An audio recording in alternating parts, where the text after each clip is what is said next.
Saludos, estimados y estimadas participantes de la asignatura Terapia de Aprendizaje. Nos encontramos en la segunda unidad de la misma, donde vamos a compartir sobre las generalidades de las dificultades en el aprendizaje.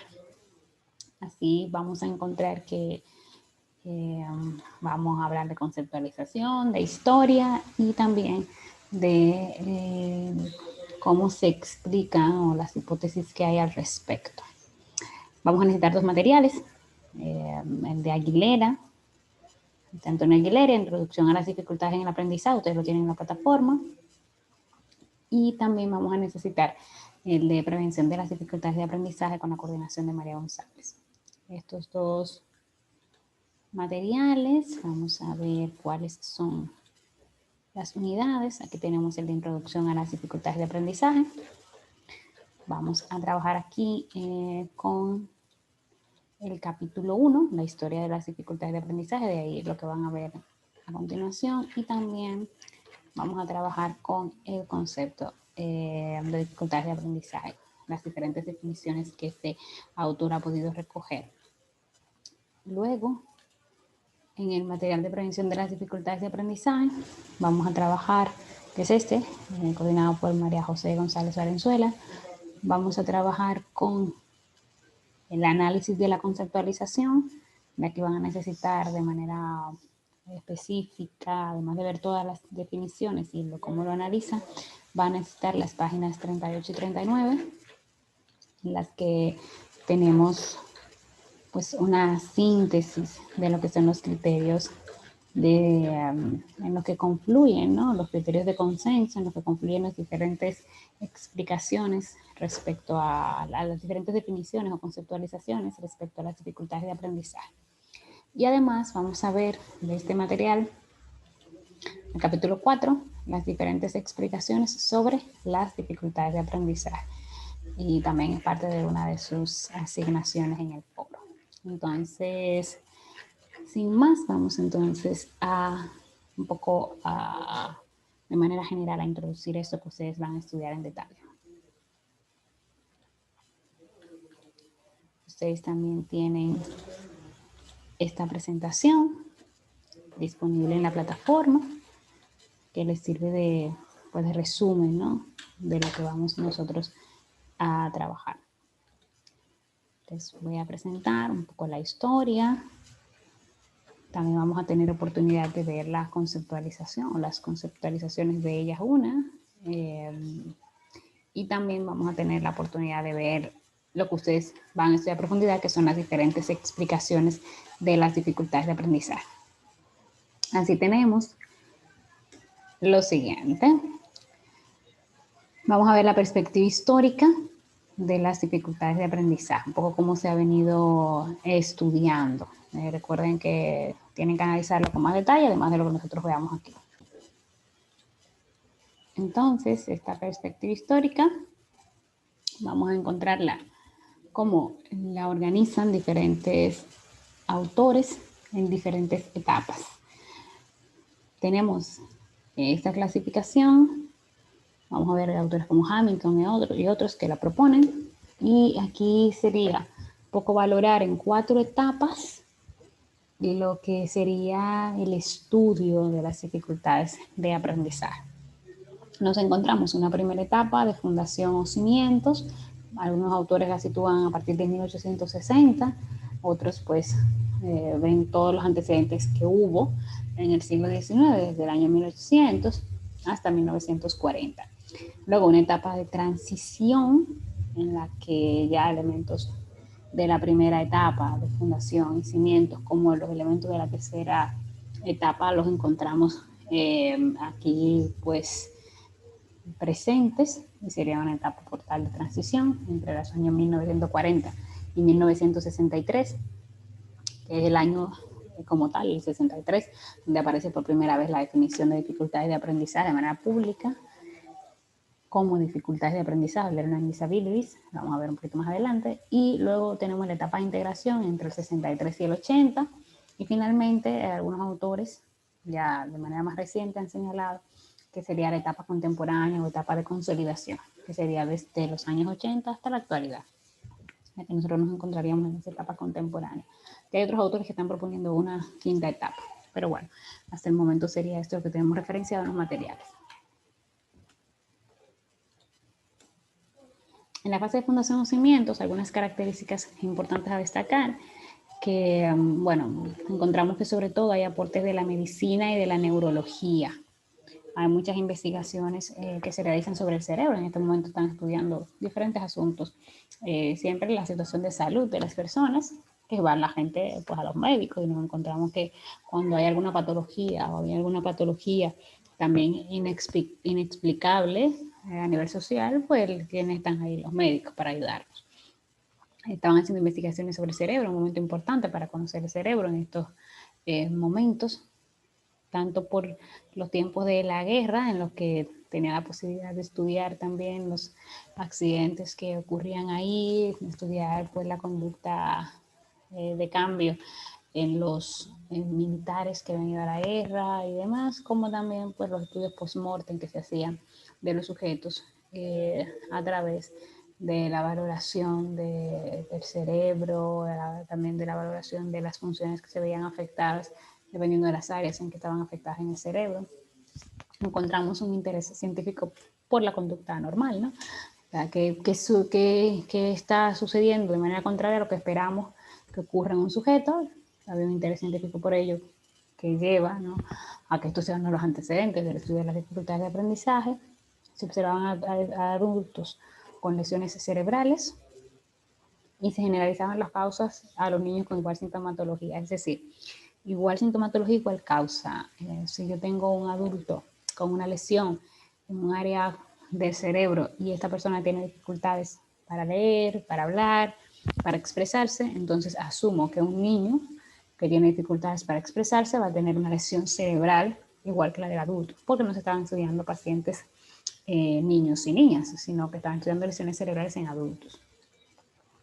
No había comprobaciones empíricas, por tanto, o sea, no era que había una serie de investigaciones que señalaban, mira, en un TAC, una tomografía axial computarizada, un estudio de neuroimagen donde podíamos ver el cerebro del niño y decir lo que estaba pasando, no. Entonces, tampoco con los adultos, entonces por eso no hay una comprobación empírica que pudiera decir esto es porque tiene lesión en tal área, y hay una serie de investigaciones que lo demuestran, pero se sentaron las bases para el estudio de las dificultades de aprendizaje realmente en este momento.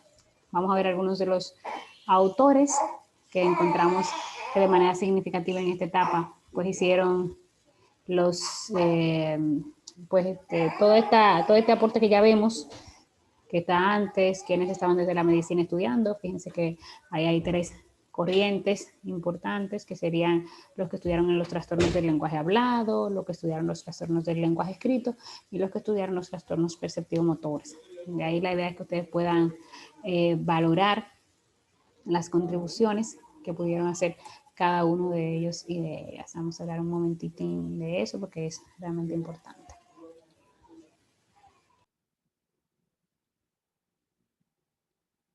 En su material entonces pueden verlo con detalle, estos aportes. Por ejemplo, nos encontraríamos que toda la perspectiva de estudio del lenguaje oral, pues aparecen estos autores, ¿no? Francis Gall, nosotros lo conocemos de historia de la psicología, ustedes saben que tiene esta posición localizacionista, recuerden de la frenología. Entonces, ¿qué decía este doctor, neurólogo?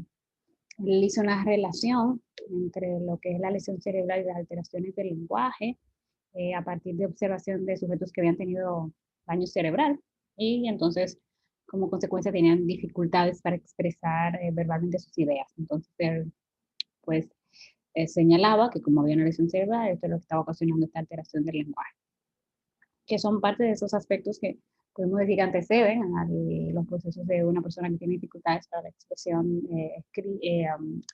de la comprensión escrita, para expresar por escrito sus ideas y luego poder recuperarlas. Entonces, por eso lo encontramos como antecedente de toda esta propuesta de la persona de dificultades de aprendizaje. Como ustedes saben, ese autor señalaba que las facultades mentales, los procesos mentales, eran funciones fisiológicas que eran localizables. Entonces, para cada cuestión había un área del cerebro, que era la responsable de su desarrollo, de su funcionamiento.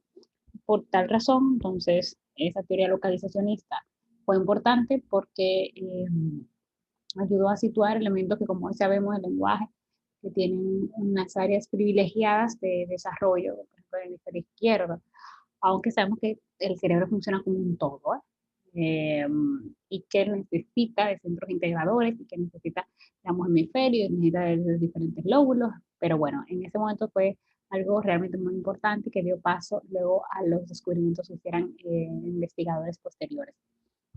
Nos encontramos, por ejemplo, a Broca también, que desde esta perspectiva localizacionista realmente logró, pues, que actualmente se ha reconocido porque nosotros encontramos que los trastornos del lenguaje expresivo eh, están vinculados con un área del cerebro del hemisferio izquierdo, y Broca, pues a partir de estudio post-mortem que realizó, ¿no?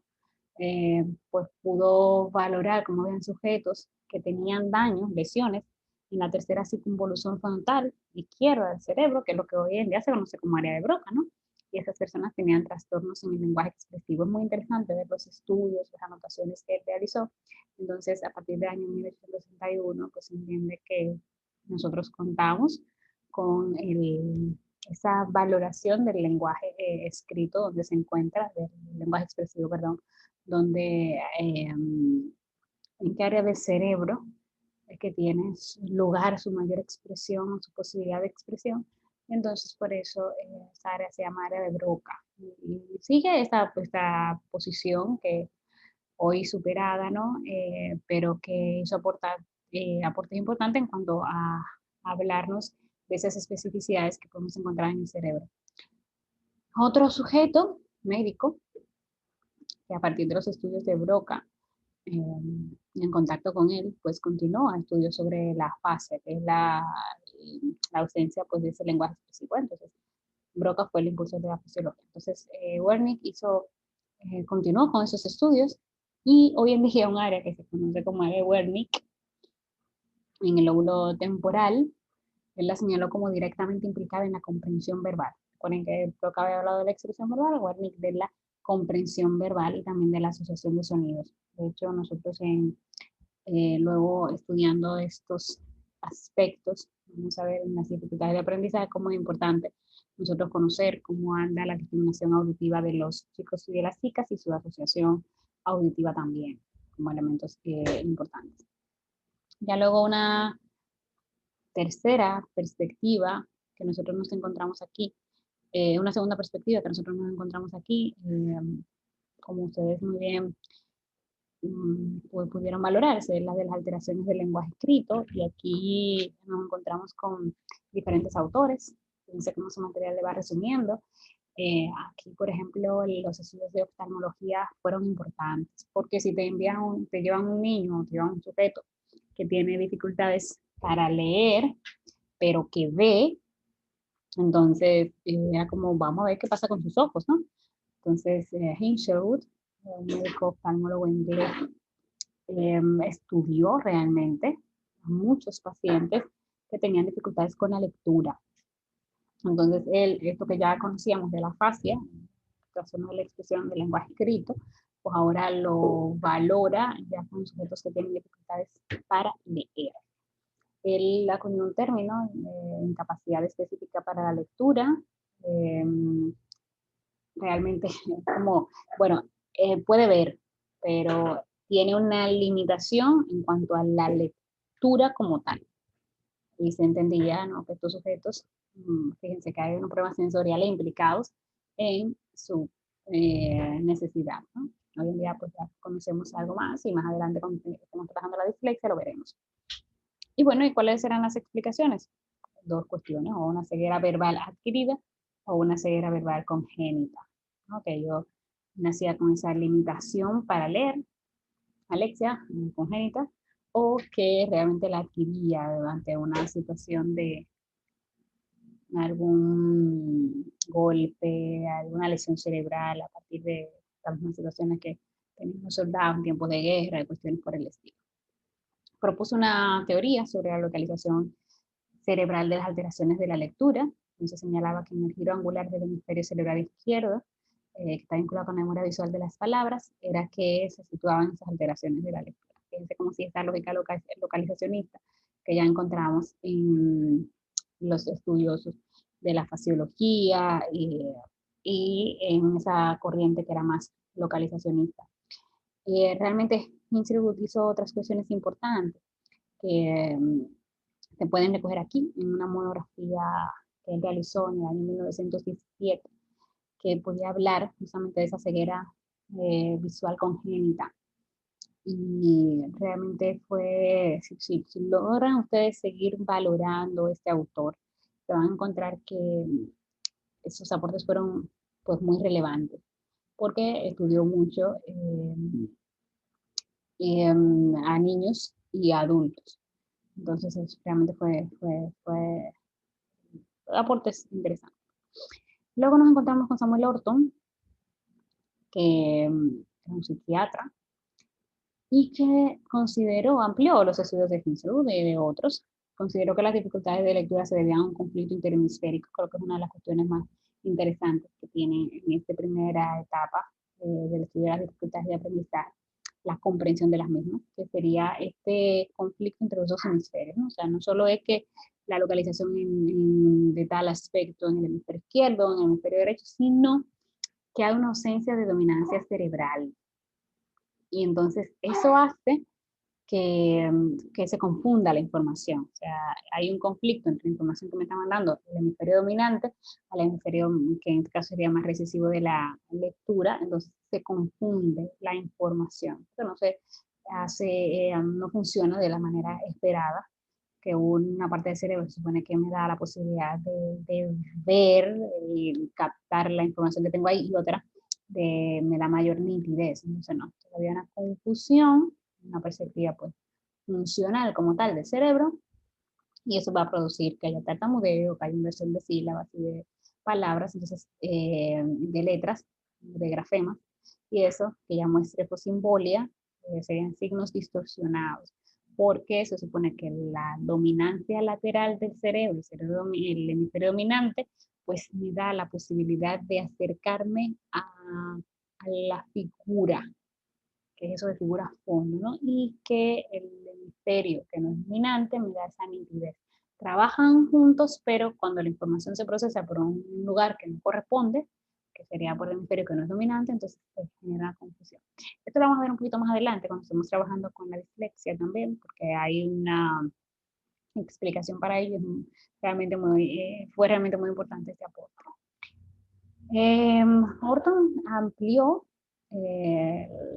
pues estas clasificaciones que se tenían, por ejemplo, eso de ceguera verbal adquirida, o la ceguera congénita. Otros habían propuesto pues otro tipo de clasificaciones, y él amplía y señala que las dificultades como tal las podemos encontrar en diferentes aspectos, ¿no? En esa dominancia cerebral, lo que señalamos aquí, y que pueden denominarse de la siguiente manera: alexia evolutiva. Fíjense que ya no es solo congénito, sino también durante el proceso, una grafía evolutiva, una sordera verbal evolutiva, una fascia motor evolutiva, tartamudez infantil y apraxia evolutiva. Estos realmente eran como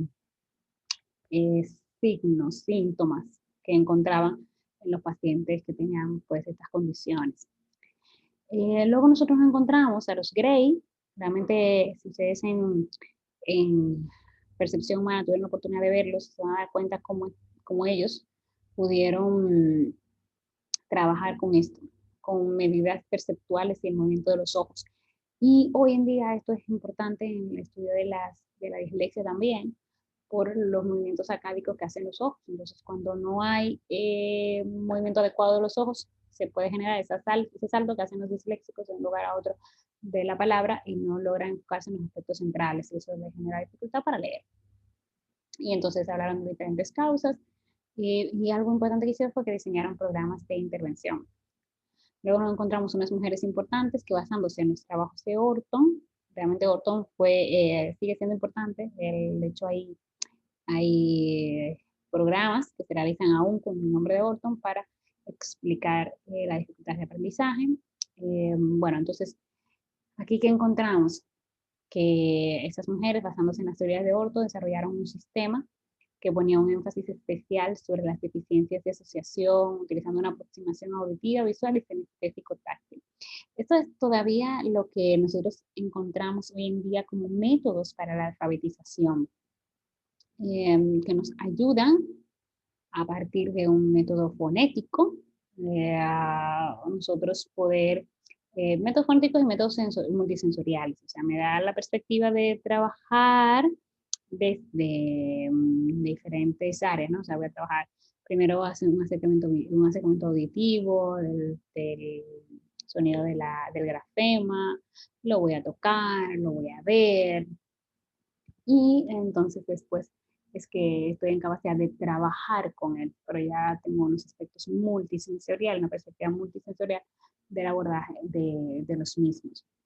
Y luego también nos encontramos a otras mujeres, Fernald y Keller, que hicieron pues a partir también justamente de esos entornos. Realmente Orton ayudó para hablar de los entornos en los que debía trabajar con estas personas. Entonces, estas diseñaron un método sinestésico en este caso, de la lectura, en el que el niño debe utilizar el tacto y el movimiento muscular. Entonces, fíjense cómo a partir de lo que fueron señalando estos investigadores, pues encontramos propuestas. O sea, no solo es la importancia de saber de dónde provienen, sino también propuestas que nos ayuden a trabajar con las personas que tienen alguna de esas condiciones. Es bueno que ustedes puedan seguir a partir de la lectura que realicen, profundizando en lo que estos autores señalaban, porque nos va a permitir, ¿no?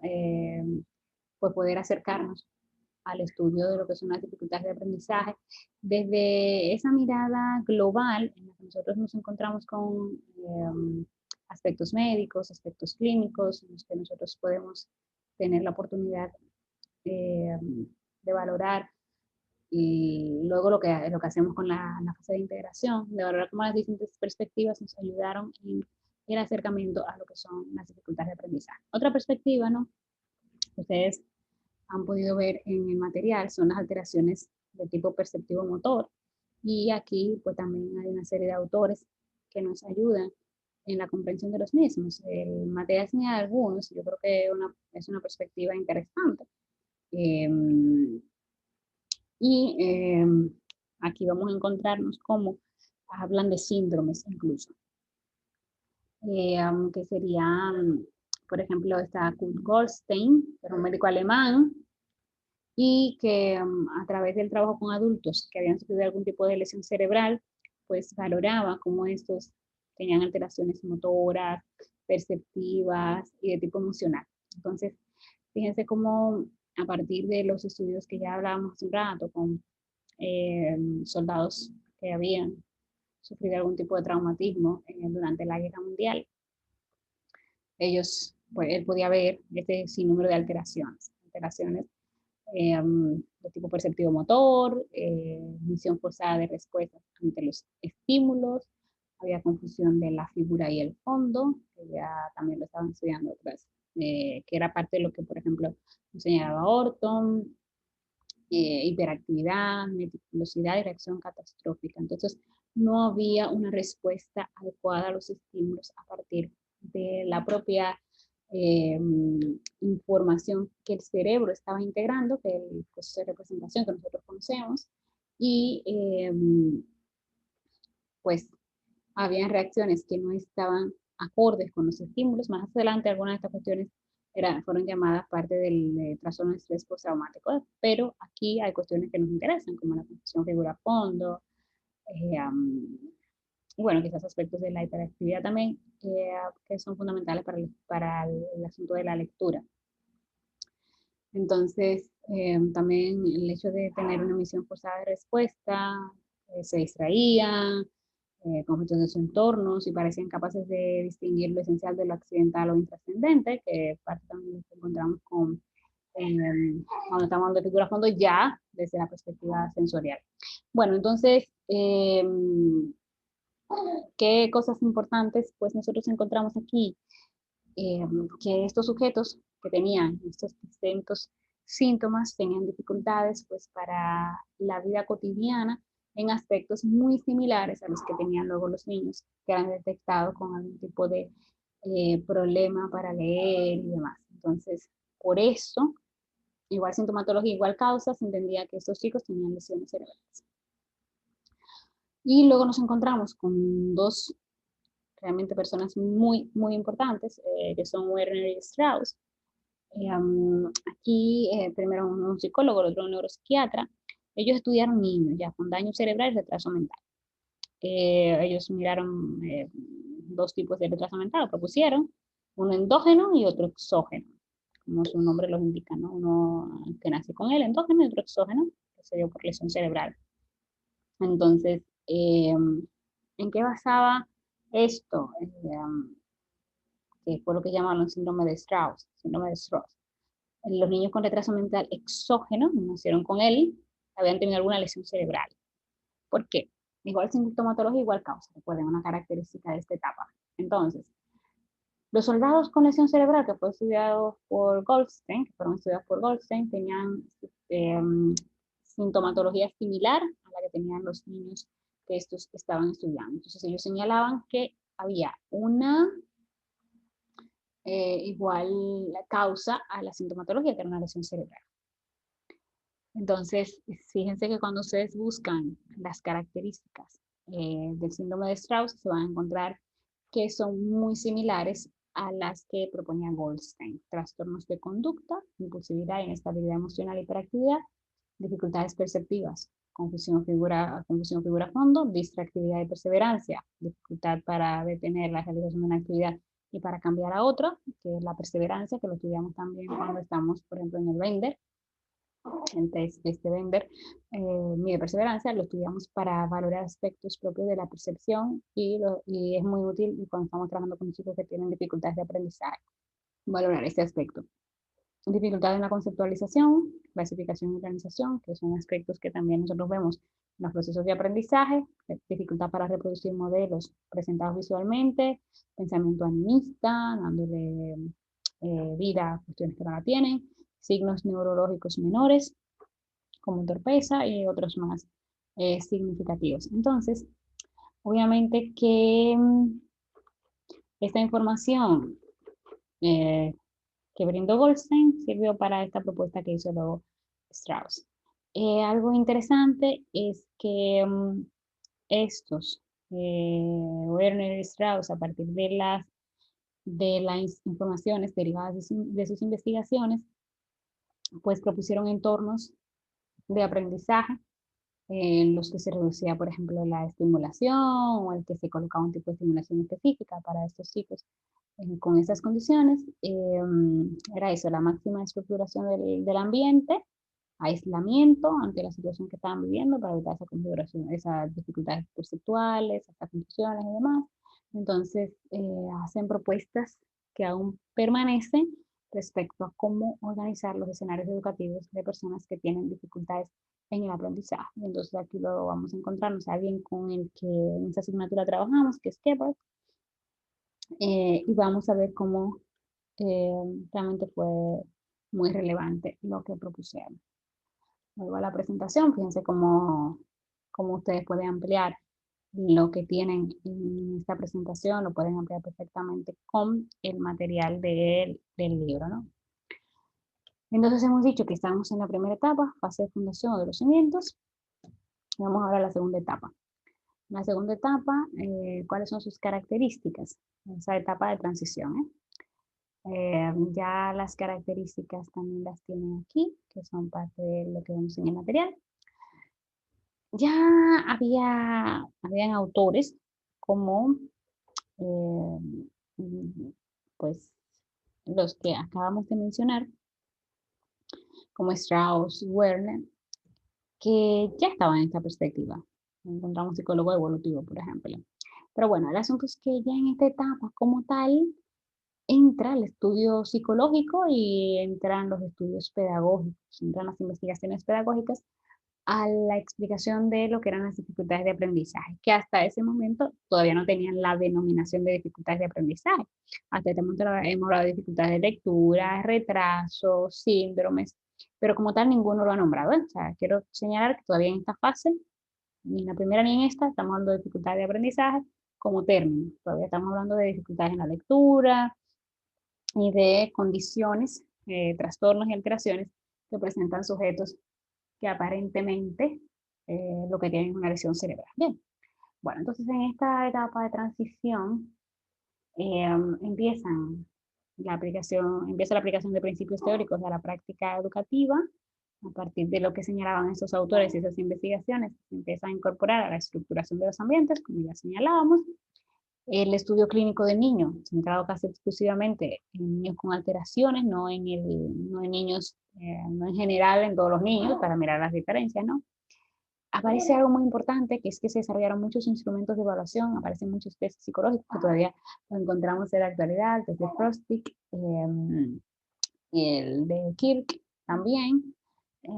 Son algunos que están aquí, también vamos a encontrar el de Bender, o sea, fíjense cómo son importantes los aportes que se realizaron en este momento. Y algo muy relevante es el interés de padres, legisladores y educadores por crear programas específicos de recuperación y educación de estos chicos que presentaban estas dificultades. ¿Qué cosas encontramos aquí? Que hay dos orientaciones, dos modelos, uno de ellos con dos orientaciones. El modelo centrado en el sujeto, que analizaba los procesos psicológicos básicos que estaban implicados pues en el aprendizaje como tal. Aquí encontramos dos enfoques, el enfoque perceptivo motor, perdón, y el enfoque psicolingüístico. Entonces señalaban cómo eran las alteraciones perceptivo-motores las que estaban generando las dificultades de aprendizaje y que había que trabajar con ellas antes de poder abordar pues, la dificultad de lectura que tenía el chico o de expresión. Y el enfoque psicolingüístico, pues que valora cómo las actitudes psicolingüísticas son las que están afectadas y por eso la persona tiene esa dificultad. Pero hay otro modelo que está centrado en la tarea y que señala que más bien es la manera como se organiza el escenario educativo en función del sujeto lo que tiene o lo que presenta la dificultad, y es un modelo de clara influencia conductista. En mi material pues pueden seguir profundizando sobre ello. Yo creo que esto es lo más relevante de esta perspectiva. Aquí nombres que tienen que recordar ustedes. Importante recordar el nombre de Kirk. Importante que podamos nosotros valorar pues los aportes de los mismos. Así, de manera muy breve, ¿no? Nosotros vamos a encontrarnos como todo el trabajo de organización de los ambientes que propuso Cruikshank es realmente necesario, que nos lega pues una propuesta muy, muy interesante de trabajo perceptivo motor, de trabajo de estimulación multisensorial. Marianne Frostig realmente nos ayudó con el test de Frostig y también con la elaboración de un programa de recuperación de las deficiencias de tipo perceptivo visuales. Entonces, eh, la verdad es que estos autores aparecen, ¿no?, con relevancia en este momento, sobre todo desde esa perspectiva. Si vamos a mirar, estoy intentando ver en materia que otra cuestión importante, Samuel Kirk fue construir el test de Illinois. Recuerden que en este momento también se construyeron test que son importantes tomar en cuenta. Michael Borst, pues, empezó a hablar de trastornos psiconeurológicos del aprendizaje. Entonces, aquí serían estudios muy antecedentes de lo que se llama la neuropsicología hoy en día. Pero sobre todo esto y ya la perspectiva más centrada en la tarea, cuestiones que tenemos que valorar es cómo es una perspectiva que realmente apoya el hecho de que el trabajo que realizamos nosotros el trabajo que se realiza en los centros educativos, el trabajo de estructuración, pues puede aportar ante las necesidades en el aprendizaje, que no solo se centre como en el sujeto. Quitar la condición del sujeto para mirar todo el escenario. Eso es realmente muy importante. La fase de integración, muchos autores importantes, y aquí que queremos que ustedes pues tengan muy clarito, ¿no? Es que aparece en esta por primera vez, aparece en esta etapa la propuesta del término de dificultades de aprendizaje. Aparece como el término Learning Disabilities, y se presenta una definición del mismo, definiciones del mismo, que fue Samuel Kirk quien lo hizo. Dice que es en el año 1963, el 6 de abril. Les animo a que lean el material, que sucedía ahí. Pero hasta el momento eran chicos que eran vistos como con problemas perceptuales o problemas, fíjense, lesionados cerebrales o con retraso y demás. Y en este momento pues cambia eso y ya, ya les encontramos nombre, ya sabemos qué es lo que pasa. Tienen dificultades en el aprendizaje. Aumentó el interés por este tipo de necesidades y por todos los procesos de enseñanza-aprendizaje. Se constituyeron organizaciones para entender esto. Cambiaron algunas a la que tenía, ¿no?, esa fundación de padres, donde fue Samuel Kirk a dar pues esta charla, discurso respecto a las dificultades de aprendizaje. Cambió de ser una asociación para padres de hijos con problemas perceptuales visuales a ser una asociación de padres con dificultades de aprendizaje. Aparece legislación sobre el área, sobre todo en Estados Unidos en ese momento, y empiezan a formarse especialistas en estos temas y presencia de nuevos agentes implicados como los padres. Y ya finalmente la fase contemporánea, las principales características que encontramos aquí, que es el momento en que todavía nosotros pues estamos, es que leyes, hay profesionales de todas las áreas, hay pediatras, hay neuropediatras, hay psicopedagogos, hay psicólogos, eh, pedagogos de diferentes áreas, están las familias, hay mucha gente implicada en el estudio, estaban personas del área de informática implicadas en el estudio de las dificultades de aprendizaje. Hay asociaciones sobre dificultades de aprendizaje. Aquí nosotros tenemos una asociación de dislexia. No tiene un trabajo tan amplio, pero tenemos, ¿no? Aunque es muy limitado realmente este tipo de asociaciones, porque la verdad que como tal nos hace falta más trabajo con las dificultades del aprendizaje. Y algo importante es que resurge el debate sobre la definición. Si ya nos dieron en la etapa anterior, a mediados del siglo XX, pues definiciones sobre dificultades de aprendizaje, la verdad es que actualmente seguimos con este debate científico en los congresos por la heterogeneidad del término, que vamos a ver enseguida.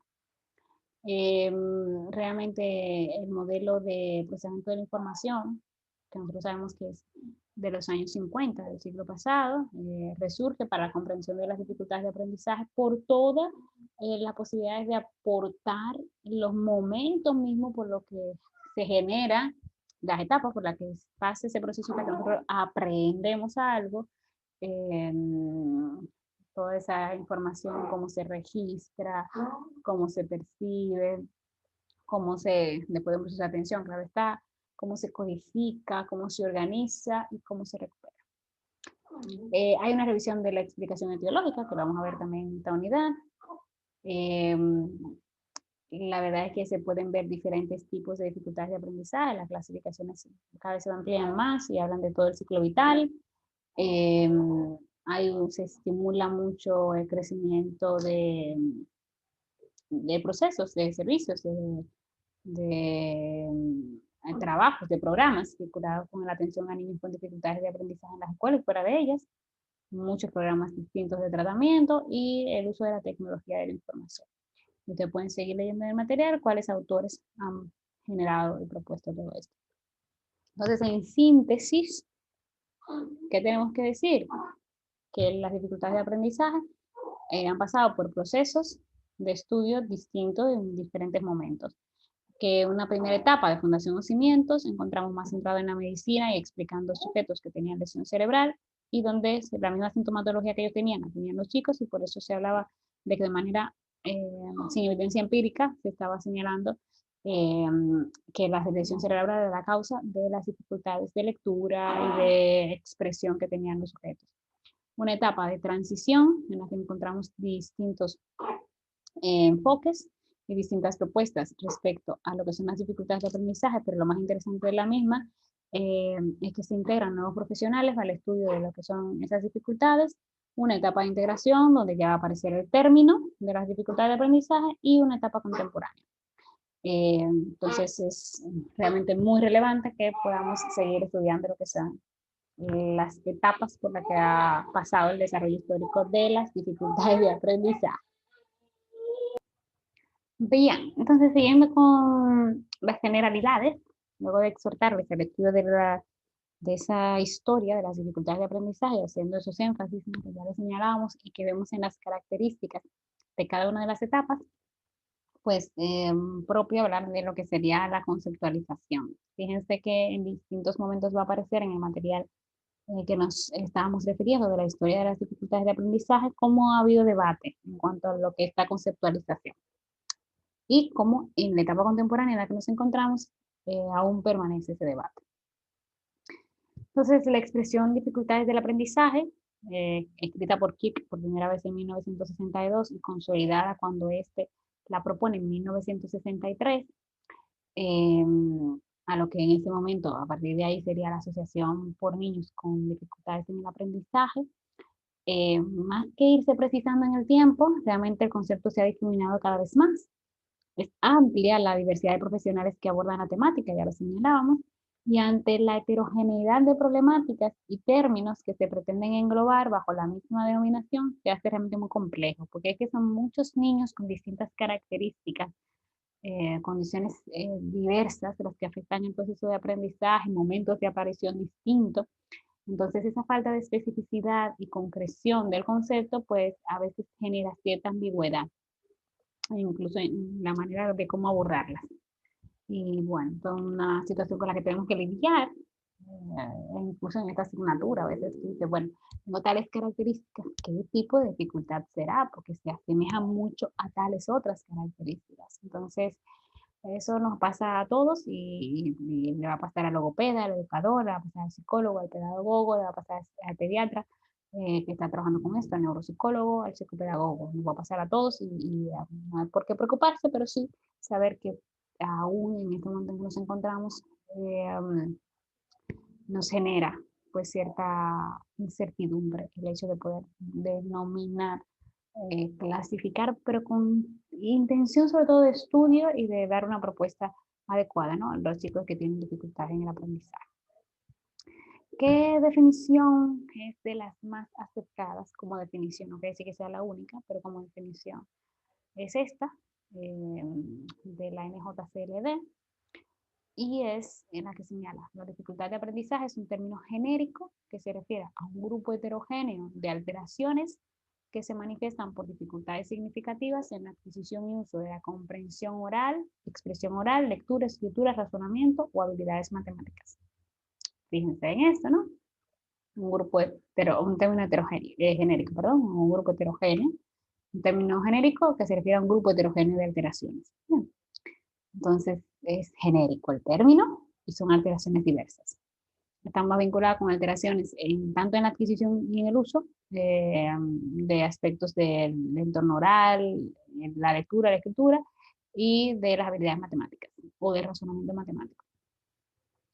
Son intrínsecas al sujeto, las que son específicas. Más adelante vamos a ver que hay alguna expresión de carácter inespecífico que sería también, bueno, lo vamos a ver en las clases, no nos adelantamos a las unidades. Estas alteraciones son intrínsecas al individuo, presumiblemente debidas a una disfunción o un funcionamiento que no es adecuado del sistema nervioso central en sus diferentes áreas, y pueden ocurrir a lo largo de todo el ciclo vital. Una persona puede tener a lo largo de toda la vida. Pueden existir junto con las dificultades de aprendizaje otros tipos de problemas con la autorregulación, la percepción social, la interacción social, problemas conductuales, por ejemplo, pero no constituyen por sí mismas una dificultad de aprendizaje. El hecho de que yo me comporte mal, que tenga dificultad para autorregular mis emociones, que tenga dificultades para interactuar socialmente, no quiere decir que tenga una dificultad de aprendizaje, pero pueden coexistir.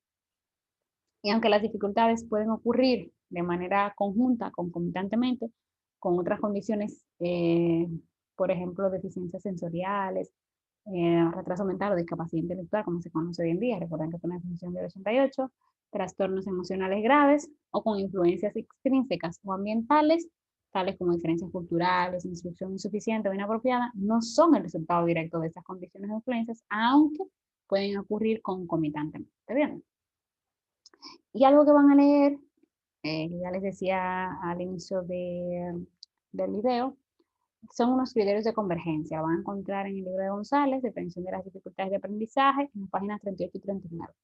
A partir de todas las definiciones que se han propuesto, que son diversas, yo les decía que esta que está aquí es una de las más completas y que vamos a utilizar en una asignatura, pero a partir de todas las definiciones que existen, hasta ese momento, se ha intentado ver cuáles son los aspectos que convergen, en qué son similares las distintas propuestas. Y aquí nos encontramos con estos 8 criterios de convergencia.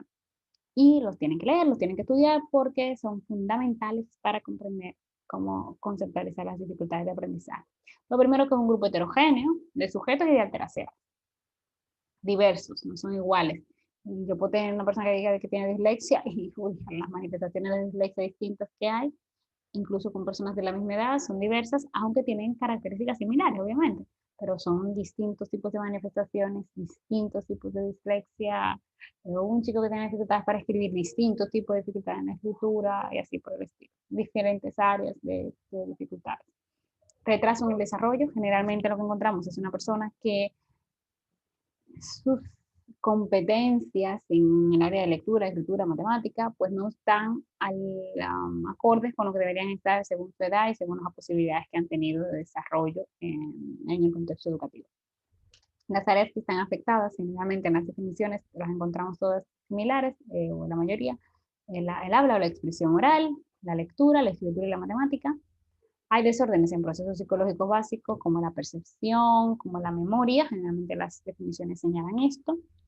Hay criterio de discrepancia entre el coeficiente intelectual y el rendimiento, es decir, la persona tiene un coeficiente intelectual normal, normal superior, alto, o sea, su capacidad intelectual es para que tenga un mejor rendimiento. Sin embargo, el rendimiento está por debajo de sus posibilidades intelectuales. Eso es lo que habla del criterio de discrepancia.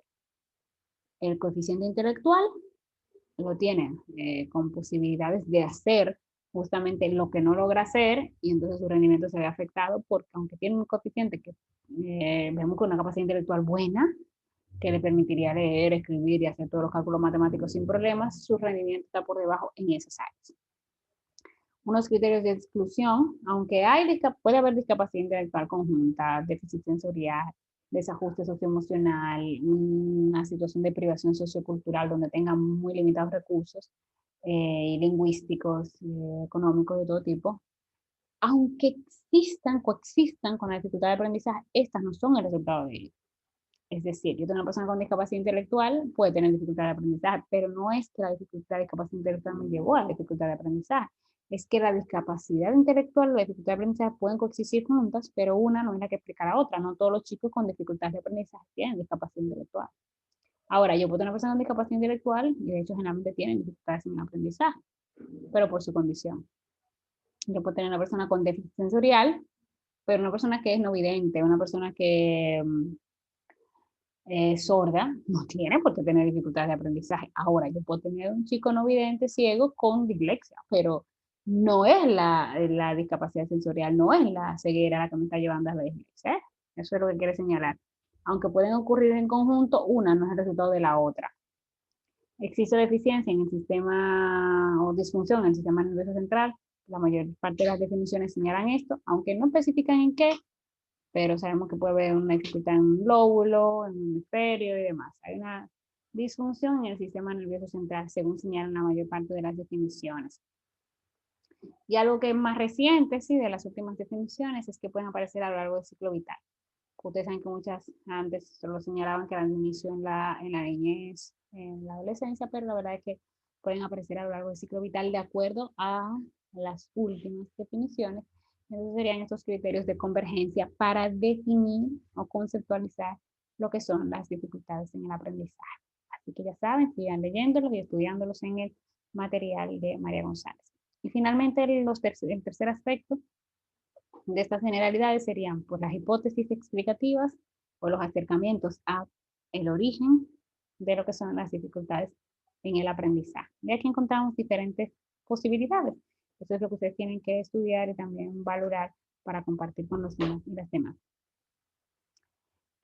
Realmente hemos visto que hay diferentes propuestas. Veíamos desde el modelo clínico en la etapa de cimientos, diferentes enfoques, diferentes teorías que explican las dificultades de aprendizaje. Pero realmente aún nosotros no sabemos qué es lo que puede explicarlo. Pero la verdad es que buscamos la manera de acercarnos. Lo que pasa es que son un grupo heterogéneo de sujetos y de alteraciones. Y por eso realmente seguimos debatiendo estos asuntos respecto al origen.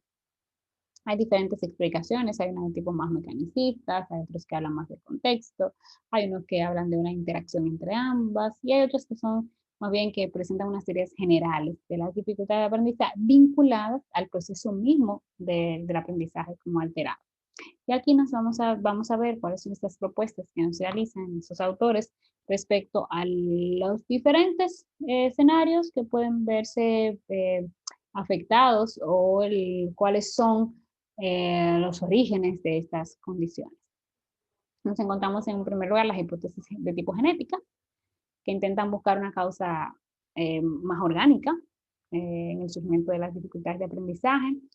Realmente hablan más de las causas que de los síntomas que presentan los sujetos y señalan que puede estar vinculado con genes, que puede haber una predisposición genética junto a aspectos ambientales, que hay riesgo familiar importante cuando ha habido dislexia, por ejemplo.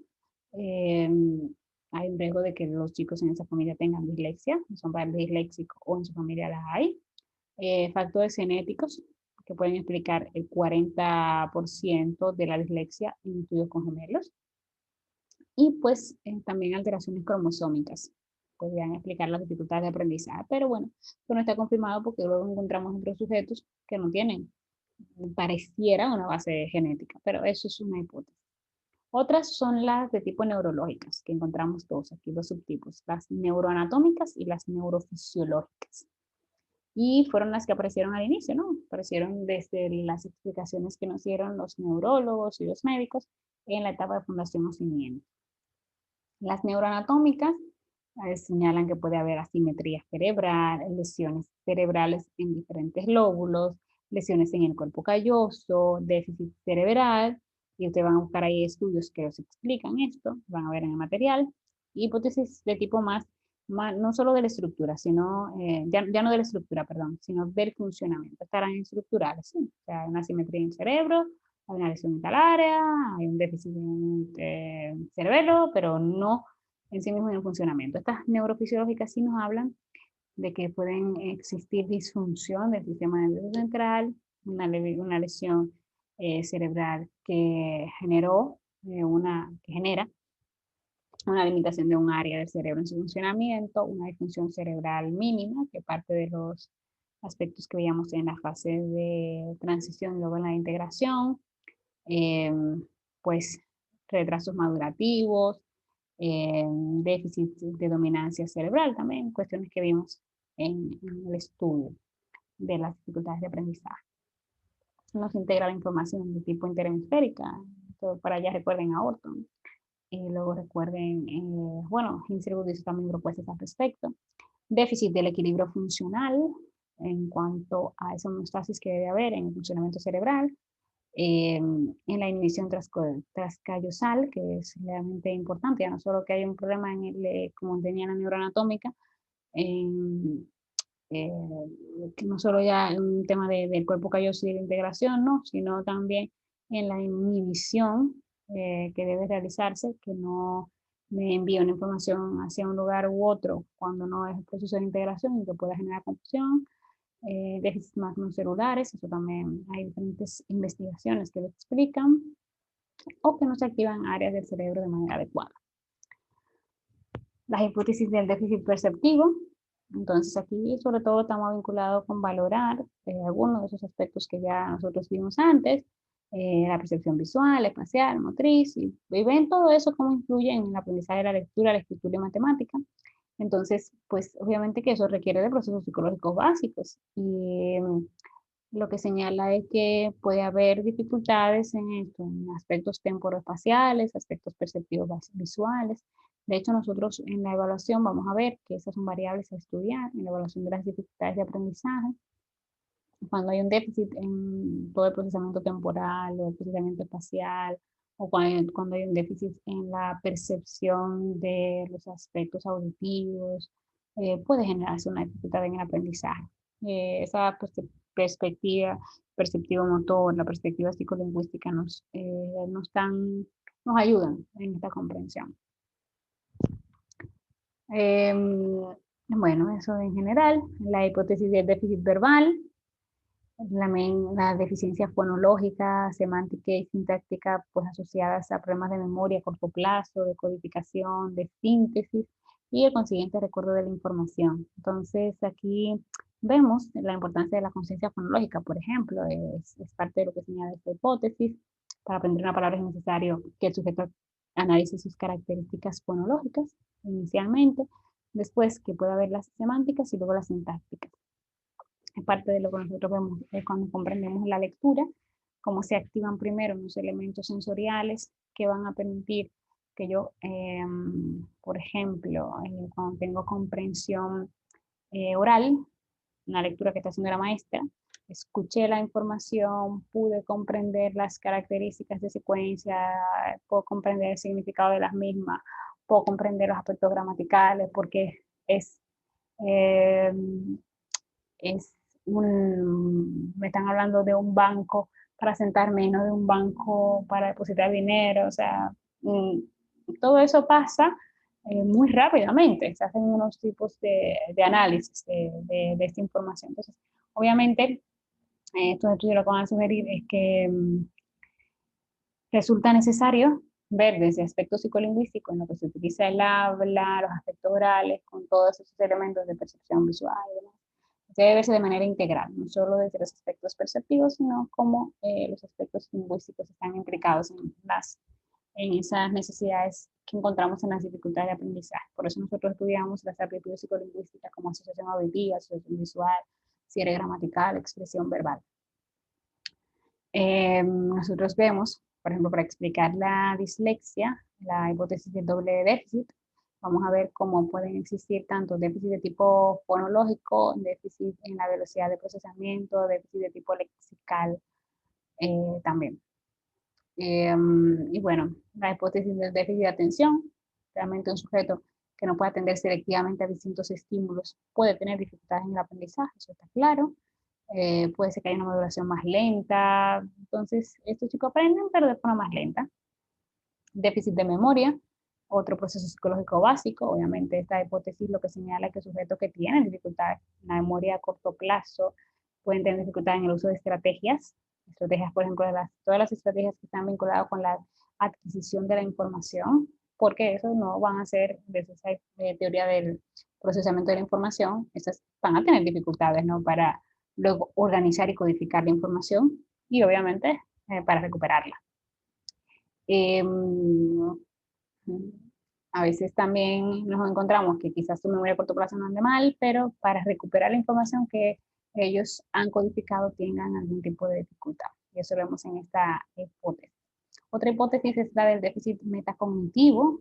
Entonces aquí pues ya nos habla de cómo la persona tiene dificultades para reflexionar sobre los componentes que están vinculados en todos los aspectos psicolingüísticos como tal. Componente fonológico, semántico, sintáctico y pragmático. La verdad es que es muy interesante porque habla también de la conciencia fonológica y la dificultad que pueden tener los sujetos cuando no logran asignarle a cada grafema su correspondiente sonido, y eso realmente va a tener problemas para la alfabetización, problemas para generar de forma espontánea estrategias. Todo eso es importante. Las hipótesis del déficit comportamental. Hay estudios que realmente señalan que las dificultades de aprendizaje están vinculadas con problemas de comportamiento. De hecho, investigaciones han corroborado que las personas que tienen más bajas competencias sociales, de autorregulación y demás, pues van a tener mayor incidencia en dificultades de aprendizaje, porque tienen dificultades para su comunicación, para su implicación en actividades escolares, su implicación social, la inhibición cuando es necesario hacerlo, la hiperactividad y agresividad. Hay otros que señalan que si bien está vinculado, no depende de ello, pero bueno, de los estudios realmente hablan de vinculación entre aspectos comportamentales y dificultades de aprendizaje. Y obviamente que esto varía entre unos y otros, pero las investigaciones, por ejemplo, han encontrado que entre un 50 y un 70% de los sujetos que fracasaron en lectura también tenían problemas de comportamiento, por lo que existe esa hipótesis. Hay una hipótesis de que existe un déficit emocional y motivacional.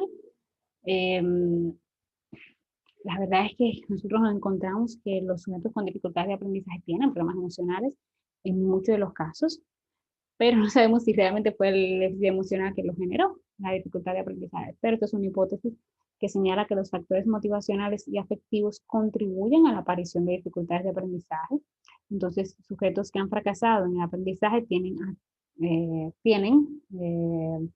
bajas expectativas de logro, o hay esa tendencia, al menos, escasa persistencia en cuanto son las tareas escolares, y bueno, van a generar una baja autoestima, se reduce la motivación y genera sentimientos negativos, atribuciones causales que no son adecuadas, y eso en sí mismo puede generar que tengan menores competencias. Estilos atribucionales desadaptativos, vamos aquí a estudiar lo que es la atribución causal, entonces explican, la verdad es que de manera inadecuada sus necesidades, sus fracasos, sus éxitos, y eso genera que tengan dificultades en el aprendizaje. Tienen patrones motivacionales muy desadaptativos, hay fracaso académico acumulado, entonces incluso se pueden llegar a tener riesgos psicosociales como la depresión y el suicidio. Hay otras hipótesis que quieren o que intentan explicarlo más desde el contexto familiar y escolar. Hablan de situaciones de comunicación inadecuada en el hogar, y eso puede generar una dificultad de aprendizaje. También hablan de familias desorganizadas, que no saben resolver sus conflictos, que no usan de manera adecuada los premios y los castigos, reforzadores, como sabemos. Y bueno, que tengan pobre estimulación, eso yo creo que es muy importante, que haya la de privación sociocultural, pobre estimulación en su hogar, la estimulación cognitiva familiar y su influencia en la capacidad de muchos aspectos, como la planificación, la reflexión, autorregulación y demás. En el contexto escolar, pues la influencia de esa calidad educativa en las relaciones maestro y alumno, las actitudes, las expectativas que tienen los maestros de los estudiantes, las relaciones con los compañeros, el clima, el entorno escolar, la ecología como tal de la clase, cómo se programa la asignatura, cómo se enseña, qué información tiene el currículo. Todo eso estaría vinculado con el origen de dificultades de aprendizaje según esos autores. Y pues unas hipótesis realmente muy importantes que son las interactivas, que van a considerar que las DA pues se producen, las dificultades de aprendizaje de DA, ¿no? Se producen por la interacción de características tanto del propio sujeto como del contexto, de manera externa. Las dificultades de aprendizaje se producen cuando no hay un ajuste entre las conductas de los niños y las exigencias de ese entorno o ese ecosistema. Y las dificultades de aprendizaje constituyen el resultado de la conjunción, interacción, conjunción y de los factores personales y de factores ambientales. Y por eso explican la heterogeneidad de las dificultades en el aprendizaje. Estas son muy importantes, vienen realmente a señalar que pueden coexistir varias de las hipótesis anteriores. Sin embargo, nosotros nos encontramos con sujetos que tienen buenos ambientes escolares, familiares, y tienen dificultades de aprendizaje, o que tienen bien sus procesos psicolingüísticos y demás. La verdad es que hay que poder mirarlo, ¿no? Cómo identificarse con unas y otras no es tan sencillo, pero es una invitación que ustedes tienen a leer y a ir tomando sus posturas también como profesionales de la psicología escolar. Recuerden que para profundizar en esos aspectos estamos trabajando con el libro de Introducción a las dificultades en el aprendizaje de Antonio Aguilera y la prevención de las dificultades de aprendizaje coordinado por María González. Que tengan, realmente les vaya muy bien en la evaluación de esta unidad y además que puedan cada vez más comprender, aunque sea desde esa perspectiva teórica, pues el acercamiento que hacemos a las dificultades en el aprendizaje. Un gusto.